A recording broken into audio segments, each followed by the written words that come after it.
बस्तर में 4 दशक से काबिज नक्सलवाद अब अपने खात्मे की ओर है। कहा जाता है कि बस्तर में नक्सलवाद की शुरुआत कांकेर जिले से ही हुई थी। और आज हम एक ऐसी खबर पर निकले हैं जिसमें हम मिलेंगे उन लोगों से जो बड़ी नक्सल घटनाओं में जिनके परिवार के लोग शहीद हो गए, जिनका घर उजड़ गया। साथ ही उन तमाम जगहों पर भी हम पहुंचेंगे जहां पर नक्सलियों ने जवानों पर बड़ा हमला किया था। साथ ही जब नक्सलवाद का काउंटडाउन शुरू हुआ तो जवानों ने जिस इलाके में नक्सलियों को ढेर किया, उन तमाम इलाकों की स्टोरी आज हम आप तक पहुंचाएंगे।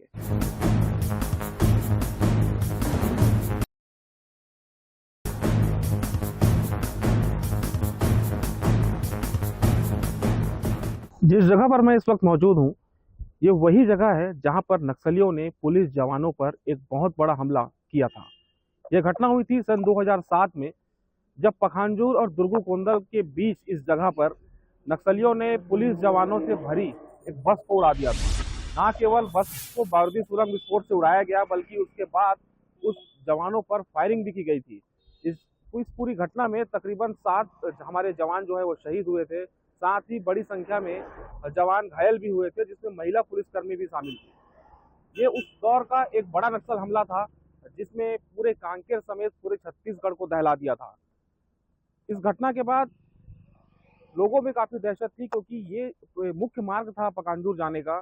और आज इस जगह पर मैं जब खड़ा हूँ, मैं सुकून से खड़ा हूँ, किसी प्रकार की दहशत यहाँ पर नहीं है, क्योंकि ये इलाका पूरी तरीके से नक्सल मुक्त हो चुका है। अब देखिए, आराम से लोग यहाँ से आवाजाही कर रहे हैं। रात को भी लोग यहाँ से बेफिक्र होकर गुजरते हैं, क्योंकि जवानों ने जिस बहादुरी से लड़ाई लड़ी, नक्सलवाद का खात्मा किया, अब इस इलाके में सुकून लौटने लगा है। जिस पुल पर इस वक्त मैं खड़ा हूँ, ये कोई आम पुल नहीं है। इस पुल को बनाने के लिए 4 बीएसएफ के जवानों ने अपनी शहादत दी थी। ये जो मार्ग है, ये बड़गांव से कोयलीबेड़ा को जोड़ने वाला मार्ग है। और मुझे अच्छे से याद है, क्योंकि उस घटना की भी कवरेज मैंने की थी। 3 अप्रैल 2019 का वो दिन था जब यहाँ से महज 200 मीटर दूर बीएसएफ कैंप से जवान जो है वो रोड ओपनिंग पार्टी जवानों की निकली थी, इस पुल को सुरक्षा देने के लिए। इस पुल का निर्माण काम उस वक्त चल रहा था। सुबह का वक्त था। घात लगाया नक्सलियों ने, जवानों पर हमला किया। एक बड़ा एम्बुश नक्सलियों ने लगाया था। उस हमले में 4 बीएसएफ के जवान शहीद हुए, कुछ जवान घायल भी हुए। काफी लंबी वो मुठभेड़ चली, जिसके बाद जवानों ने नक्सलियों को यहाँ से खदेड़ दिया था। लेकिन इस मार्ग को बनाने में उन जवानों की जो शहादत है वो हमेशा याद की जाएगी, क्योंकि ये इलाका आज 6 साल पहले 2019 की मैं बात कर रहा हूँ, जब इतना ज्यादा नक्सल प्रभावित था कि दिन में भी आप यहाँ से नहीं गुजर सकते थे बिना सुरक्षा के। जब ये घटना हुई थी 3 अप्रैल 2019 की, 4 अप्रैल को हम इस जगह पर ग्राउंड जीरो की रिपोर्टिंग करने पहुंचे थे। उस दौरान भी जब पुलिस के अधिकारियों से हमने बात की थी, तो पुलिस के अधिकारियों ने भी हमें यहाँ आने से पहले तो मना किया। उसके बाद उन्होंने हमें ये समझाइश दी थी कि आप अगर उस जगह पर जा रहे हैं तो आप जाइए, लेकिन कच्चा वो रास्ता है जहां पर पुलिस की गाड़ी चली है, जो एंटी लैंड माइंस वाहन होते हैं, वो जो गाड़ी चली है उसके चक्के के जो निशान है उस पर ही आप अपनी बाइक चलाइएगा, क्योंकि इस रास्ते में उस वक्त ये स्थिति थी कि कहीं भी आईईडी नक्सली लगाकर रखे रहते थे। जब हम ग्राउंड जीरो करने पहुंचे थे, उस दौरान भी जवानों ने हमारे सामने 25 आईईडी बरामद की थी, क्योंकि एक बड़ा एम्बुश नक्सलियों ने उस समय लगाया था। लेकिन आज सुकून से हम इस जगह पर खड़े हैं। ये पुल का निर्माण हो चुका है, पक्की सड़क बन चुकी है। इस तरफ भी मैं आपको दिखाता हूँ, पूरी सड़क अब पक्की बन चुकी है। आज से 6 साल पहले ये पगडंडी हुआ करती थी, लेकिन देखिए आज डामर की ये रोड है, लोग आवाजाही कर रहे हैं, माहौल खुशनुमा है, आराम से अपनी रिपोर्टिंग कर रहे हैं। कोई सुरक्षा में कोई जवान आपको यहाँ पर नजर नहीं आ रहा होगा, लेकिन 6 साल पहले ये स्थिति नहीं थी। चप्पे चप्पे पर जवान मौजूद होते थे, तब लोग यहाँ से गुजर पाते थे, तब यहाँ पर सड़कें बन पाती थी, पुल बन पाते थे। 6 साल में स्थितियां काफी बदली है। पिछले 2 साल से जिस तरीके से नक्सल ऑपरेशन चलाए गए, केंद्रीय गृह मंत्री अमित शाह ने जो डेडलाइन दी 31 मार्च 2026 की, उसे पूरा करने में जवानों ने कोई कमी नहीं की है। अब ये इलाका भी शांत है, लोग आसानी से यहाँ पर आवाजाही कर रहे हैं। महिला गांव जो कभी नक्सलियों के डर से खाली हो गया था, आज लोग वहां लौट चुके हैं। महिला में बाजार लग रहा है। तो अब ये कहा जा सकता है कि जिस तरीके का दंश यहाँ के लोगों ने झेला है, लंबे समय से झेला है, नक्सलियों के वजह से अपनों को खोया है, आज लोग खुश हैं, क्योंकि नक्सलवाद अब बिल्कुल खात्मे की ओर है। और डेडलाइन जो अमित शाह ने दी है उसमें भी अब चंद दिन ही बचे हैं। कुछ गिनती के माओवादी यहाँ पर बचे हैं जिन्हें प्रयास जवान कर रहे हैं, वो का कहना है, पुलिस के अधिकारियों का कहना है कि या तो वो समर्पण कर दे, अन्यथा 31 मार्च में ज़्यादा दिन नहीं बचा है, उनका इनकाउंटर कर दिया जाएगा। नक्सलवाद ने तो कांकेर को बहुत दंश दिए, कई जवानों की शहादत हुई, बहुत से परिवार उजड़े, बहुत से मासूम ग्रामीणों को नक्सलियों ने मारा। लेकिन इस वक्त मैं जिस जगह पर खड़ा हूँ, ये वही जगह है जहाँ से नक्सलवाद के खात्मे की शुरुआत हुई थी। आज से 2 साल पहले अप्रैल के महीने में कलपर के इसी इलाके में पुलिस और नक्सलियों के बीच में एक बड़ी मुठभेड़ हुई थी, जिसमें जवानों ने 29 नक्सलियों को मार गिराया था। ये वही मुठभेड़ थी जिसके बाद बस्तर में नक्सलियों का काउंटडाउन शुरू हुआ, और इस मुठभेड़ के बाद लगातार जो है नक्सलियों के खिलाफ बड़े ऑपरेशन चले गए, और बड़ी संख्या में जो नक्सली हैं वो मारे गए। उसके बाद नक्सलियों में ऐसी दहशत फैली फोर्स की कि बड़े से बड़े लीडर जो है वो सरेंडर करने लगे। हाल ही में नक्सलियों के सबसे बड़े लीडर देवजी ने भी सरेंडर कर दिया। कुल मिलाकर यह कहा जाए कि कांकेर के इसी इलाके से नक्सलवाद को खत्म करने की पहल शुरू हुई थी, और उसका नतीजा आज पूरा देश देख रहा है कि किस तरीके से नक्सलवाद को खत्म किया जा रहा है। हालांकि नक्सलियों के कुछ अवशेष अभी शेष बचे हैं, जिन्हें खत्म करने का काम भी किया जा रहा है। जैसे कि आप मेरे पीछे देख सकते हैं, नक्सलियों का स्मारक है, जिसे नक्सलियों ने अपने मारे गए साथियों की याद में 2021 में बनाया था। इसके पीछे एक और पुराना स्मारक है जिसे तोड़ दिया गया था। ये स्मारक अभी बचा हुआ है, लेकिन लगातार जो नक्सलियों के निशानी है उसे भी खत्म करने का काम हमारे जवान कर रहे हैं, और लगातार स्मारक भी ध्वस्त किए जा रहे हैं। अब कुछ दिन ही और बचे हैं जब नक्सलियों की अस्तित्व ही जो है वो मिटा दिए जाएंगे। कांकेर में जो कुछ नक्सली बच भी गए हैं, वो भी, उनका खात्मे का दावा भी पुलिस जल्द कर रही है। कुल मिलाकर यह कहा जाए कि जिस इलाके में आज मैं खड़ा हूँ, इस इलाके में कभी फोर्स भी आने से घबराती थी, लेकिन आज मैं इत्मीनान से यहाँ पर आकर रिपोर्टिंग कर रहा हूँ। यहाँ किसी तरह का कोई खतरा मुझे महसूस नहीं हो रहा है। इस तरफ भी मैं आपको दिखाता हूँ कि अब यहाँ सड़कें बनना भी शुरू हो गई हैं। यहाँ पर काम चल रहा है अभी, बहुत से पुल का निर्माण हो रहा है। उसके बाद ये पक्की सड़क भी यहाँ पर बन जाएगी, और ये जो मार्ग है ये नारायणपुर को कांकेर से जोड़ेगा। इस इलाके में आना इतना मुश्किल हुआ करता था कि फोर्स भी इधर इस इलाके में आने से घबराती थी, लेकिन आज देखिए उसी फोर्स ने जब इस इलाके में अपनी धमक दी तो नक्सली इस इलाके से भाग खड़े हुए, और अब ये इलाका भी शांति प्रिय बहुत जल्द हो जाएगा। केंद्रीय गृह मंत्री अमित शाह ने ये दावा किया था कि 31 मार्च 2026 तक नक्सलवाद का खात्मा हो जाएगा, और उनका जो दावा है वो सच होता हुआ भी नजर आ रहा है कि जिस तरीके से नक्सलवाद सिमटा है। अब कांकेर जिले में भी महज 18 से 20 नक्सली ही शेष बचे हैं। लेकिन इस बीच जो सबसे बड़ी बात है कि 1980 के दशक में नक्सलवाद ने कांकेर जिले में प्रवेश किया था, और इसके बाद कई नक्सल घटनाएं हुई जिसमें बहुत से परिवार उजड़े, हमारे बहुत से जवान शहीद हुए। आज ऐसे ही कुछ लोग हमारे साथ हैं जिनके फैमिली मेंबर्स जो हैं वो नक्सलियों के साथ मुठभेड़ में शहीद हो गए थे। अब हम इनसे जानते हैं कि कितना कुछ बदला उनके जाने के बाद। अब जो नक्सलवाद का खात्मा हो रहा है उसके बाद उस पर इनका क्या कहना है। आपके जो पिताजी हैं वो नक्सल इनकाउंटर में शहीद हुए थे, कहाँ पर ये मुठभेड़ हुई थी और कब की ये घटना थी? पखानजोत बांदे में पड़ता है। तो ये मेरे यहाँ पापा 12/5/2012 में शहीद हुए थे। अच्छा, आप पिताजी थे आपके, उस समय आपकी क्या एज रही होगी और कितना कुछ घर में बदल गया उनके जाने के बाद? मैं 19 साल की थी, और मेरे छोटे छोटे भाई बहन भी थे। मैं सबसे बड़ी हूँ, और मेरी मम्मी है घर पे। बहुत कुछ बदला होगा। बदल गया, पूरा जिंदगी उजड़ गया, क्या कर सकते हैं। अब नक्सलवाद का खात्मा हो रहा है, तो अब क्या लग रहा है बस्तर में शांति लौटेगी? अब कोई पुलिस का जो परिवार है वो नहीं उजड़ेगा? हो सकता है अब उजाड़ने के लिए ना हो, लेकिन अच्छा लग रहा है शांति आएगी। जब शांति आएगी। अब अच्छा, आपके भी पिताजी नक्सल मुठभेड़ जी। में शहीद हो गए थे, कब की वो घटना थी? उस समय आपकी क्या एज रही होगी? हाँ, मेरे यहाँ पापा 15 मार्च 2007 को शहीद हुए थे, रानी बद्री कांड में, बीजापुर में हुए।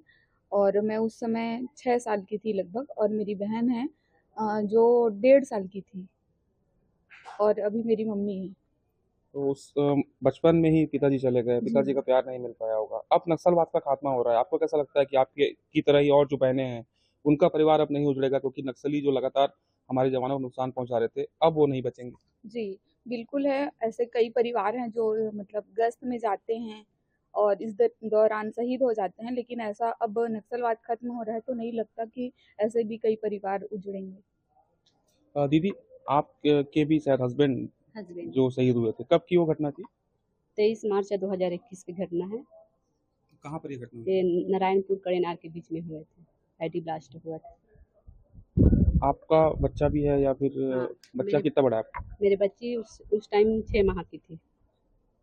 बच्ची को पिता का प्यार नहीं मिला, बच्चे का अब नक्सलवाद खत्म हो रहा है। आपकी तरह ही और भी लोग हैं जो ये घबराते होंगे कि जब उनके पति या उनके भाई या उनके बच्चे जब गश्त पे जाते होंगे, अब वो नहीं घबराएंगे, सुकून एक लगता है। अभी सुकून लग रहा है कि नक्सलवाद बहुत उछड़ गए हैं, तो जल्द खत्म हो ये चाहते हैं आप भी? जल्द खत्म हो जाए वही ठीक है। आपने भी नक्सलियों का दंश झेला है, आपका भी परिवार उजड़ा है, अब ये खात्मा होने जा रहा है, कितना सुकून मन में लगता है? पहले की अपेक्षा तो अभी बहुत कुछ सुकून मिलने जैसा लग रहा है, लेकिन मैं तो यही कहूँगी कि कोई मतलब नहीं है नक्सलवाद का में रहने से। नक्सली सरेंडर कर दें और अपने अच्छा सा जीवन जिएं, क्योंकि बहुत लोगों की दुनिया उजड़ चुकी है।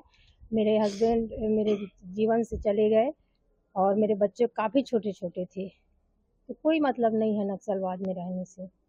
कौन सी वो घटना थी और उस समय आपके बच्चों की क्या एज रही होगी? मेरे बच्चे काफ़ी छोटे थे, एक था 7वीं क्लास में और एक 5वीं क्लास में थी, और अभी तो बड़े हो गए हैं।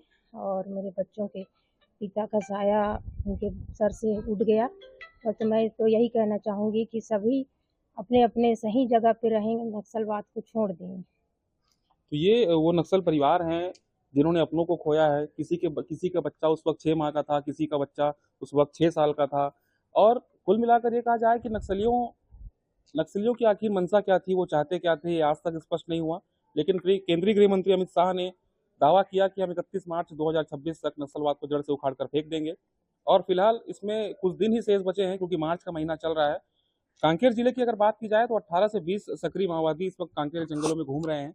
और एसपी का भी दावा है कि अगर वो सरेंडर नहीं करेंगे तो पुलिस के पास ऑप्शन है, जवान लगातार सर्च ऑपरेशन चला रहे हैं। लेकिन जिस तरीके से 40 सालों में कई परिवारों ने अपने को खोया है, अब एक सुकून की बात यह है कि 31 मार्च के बाद शायद कभी ऐसा देखने को ना मिले कि किसी का परिवार उजड़ जाए, किसी बच्चे के सिर से उसके पिता का साया छिन जाए, किसी बच्चे के सिर से किसी बच्चे का भाई कहीं चला जाए, किसी के पिता कहीं चले जाए, किसी का बेटा अब ना रहे। ऐसी स्थिति मुझे लगता है कि अब बस्तर में नहीं आएगी, क्योंकि जो दावा था केंद्रीय गृह मंत्री का वो लगभग पूर्ण होने के कगार पर है। हम लोग की पार्टी कांकेर से सूचना मिलने पर प्रधान आरक्षक यशवंत साहू के हमराह में नक्सल सर्चिंग गश्त पर गए थे और धमतरी जिले के रिसगांव जो सीता नदी एरिया में पड़ता है, वो धमतरी जिला और कांकेर का बॉर्डर एरिया है, जिसमें नक्सल गश्त के दौरान हम लोग तीन या 4 गाड़ी से जा रहे थे, जिसमें से फर्स्ट गाड़ी में विस्फोट हुआ था और उस घटना में मुठभेड़ हुआ, गोलीबारी 2-2.5-3 घंटा के आसपास, जिसमें से हमारे पार्टी से 11 या 12 जवान शहीद हुए थे और उसमें मैं भी घायल हुआ था। घायल हम लोग 5 या 6 लोग थे, जिसमें से मेरे बाएं हाथ में कलाई में गोली लगा था और उपचार के लिए हम दूसरे दिन सिहावा CSC के बाद रायपुर रिफर किया गया था। काफी लंबा वो मुठभेड़ चला था, कई साथी शहीद हो गए थे, कैसा माहौल था उस वक्त वहाँ पर, क्या कुछ मन में चल रहा था उस समय? मुठभेड़ के दौरान तो उतना सोचने का मौका नहीं मिलता। जब गोली चलता है तो अपना जो मानसिक स्थिति है वो मुठभेड़ के संबंध में ही रहता है, उसके बाद जो भी है दूसरे प्रकार का सोच आता है। अब नक्सलवाद खत्म हो रहा है जी, कितना कुछ सुकून लगता है कि अब कोई साथी शहीद नहीं होगा, अब कोई साथी इस तरह की घटना में घायल नहीं होगा। जी जी बिल्कुल सही है। नक्सलवाद खात्मा की ओर है और नक्सलवाद खत्म होने से जो परिवार बिखर जा रहा था नक्सली मुठभेड़ या उनके द्वारा जो किए गए अनैतिक वो कार्य के कारण तो वो सब नहीं होगा। जैसे पूर्व में जब नक्सल संगठन काफ़ी सक्रिय थे तो सुरक्षा बलों पर आक्रमण करना या जब डेवलपमेंटल जो काम होते थे जैसे पुल पुलिया बनना, रोड बनना, तो उन पर आईडी वगैरह लगाए जाते थे। सिक्योरिटी फोर्सेज जब भी मूव करती थी तो उन पर एम्बुश वगैरह करना, इस तरह की काफ़ी घटनाएं नक्सलियों द्वारा की जाती थी और लेवी वसूल करके भी वो लोग जो गाँव वाले उनको परेशान करते थे। तो इस तरह की कई गतिविधियाँ नक्सली संगठन द्वारा कई सालों तक की गई और जैसे सिक्योरिटी फोर्सेस का रीच बढ़ता गया, सिक्योरिटी वैक्यूम एरिया में नए नए सुरक्षा बलों के द्वारा कैंप स्थापित किए गए, ऑपरेशन चले, और साथ ही साथ जब सरेंडर भी चलने लगा जो नक्सलियों का, तो उसके बाद स्थिति बदलती गई। और अभी जैसे उत्तर बस्तर में केवल एक एरिया कमेटी, जो प्रतापपुर एरिया कमेटी है नक्सलियों की, केवल वही सक्रिय है, और उसमें केवल 20 नक्सली अभी उस क्षेत्र में सक्रिय है, जिन पर भी लगातार सुरक्षा बलों द्वारा अभियान चलाया जा रहा है। हाल ही में काफ़ी संख्या में नक्सलियों द्वारा सरेंडर भी किया गया, हथियार के साथ भी सरेंडर किया जा रहा है, और सुरक्षा बल अलग अलग ऑपरेशन चलाकर जो पुराने हथियार है, पुराने नक्सलियों की सामग्री है, उसको भी बरामद करती जा रही है। और अभी केवल जो जैसे बताया कि केवल 20 ही नक्सली अभी इस क्षेत्र में सक्रिय है, उसके ऊपर भी लगातार काम चालू है। साथ ही साथ सरकार की जितनी विकास डेवलपमेंटल की जो योजनाएं हैं, वो भी जो नियत निलानाथ योजना है उसके अंतर्गत जहाँ जो क्षेत्र में जहाँ विकास नहीं पहुंचा था, वहाँ पर भी अभी विकास की सारी योजनाएं पहुंचती जा रही है, और सैचुरेशन ऑफ स्कीम्स भी चल रहा है। साथ ही साथ सुरक्षा बलों का अभियान भी लगातार जारी है। तो देखा आपने किस तरीके से लंबे समय तक नक्सलवाद ने कांकेर जिले को भी काफी दंश दिए हैं, जिसमें कई परिवार उजड़ गए। जिस दौरान जवान शहीद हुआ, उस दौरान किसी जवान का बच्चा 6 महीने का था, कोई बच्चा 6 साल का था जब उसके पिता शहीद हो गए, पिता का साया सिर से उठ गया। लेकिन आज वो दिन भी आया है जब यह नक्सलवाद खात्मे की ओर है। मार्च का महीना चल रहा है, चंद दिन ही शेष बचे हैं केंद्रीय गृह मंत्री के दावे में। 31 मार्च 2026 तक नक्सलवाद पे खात्मे का दावा किया गया है।